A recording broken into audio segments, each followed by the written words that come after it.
Jim Beam Black 7-year and the Jim Beam Winter Reserve. Since it's getting towards that time of year, I figured this may be a good comparison.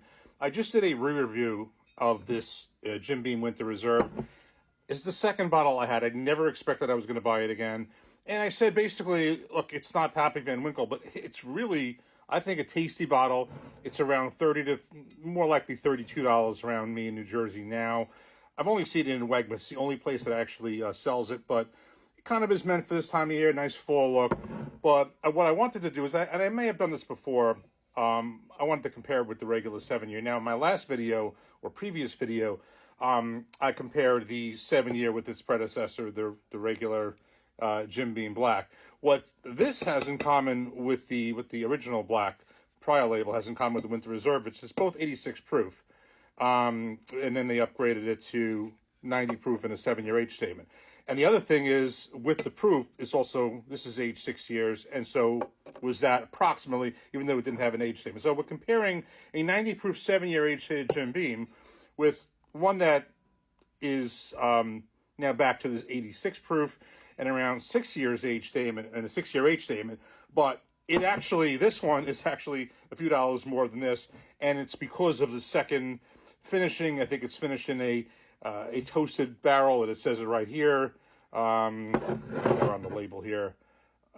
Age 6 years, finished in new toasted white oak barrels, and it says it has notes of cinnamon, vanilla, clove, all that stuff. So, that being said, I kind of want to just kind of put them side by side. In my head, I think that this is better, even with the lower proof, with the taste, but let's put them side by side. And I'm trying to think if you can see anything different with the color, but let's try the 7-year regular Jim Beam Black 7-year. Cheers.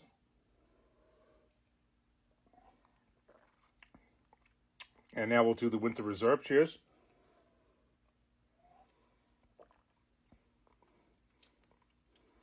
Yeah, there is a difference. Let me just do this one more.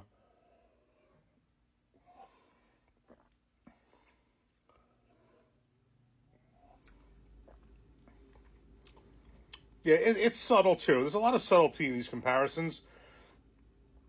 Now, if you looked at a previous video, I thought this was ever so slightly subtly better than the prior label, just the regular Black extra age, I used to call it.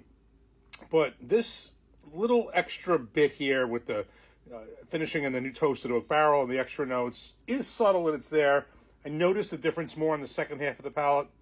First half is plain old Jim Beam. The second half, I'm getting more of the notes they described, the cinnamon, the vanilla. Let me just do this one more time.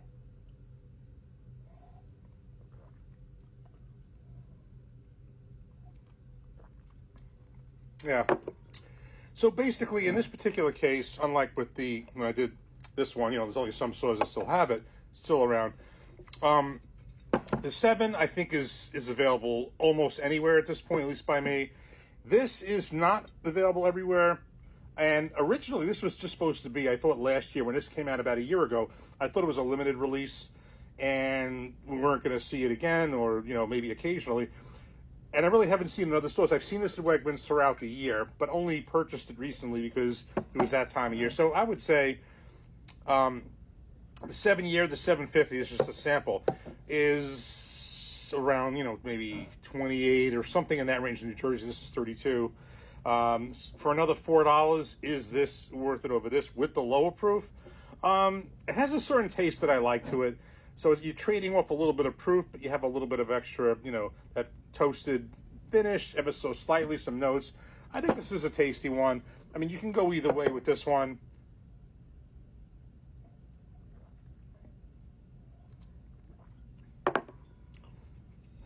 It's there. This isn't like blowing it away, but I would say for $4 more, basically, and you see this, it's not something you're going to see that often as compared to this, but you probably see a lot more often.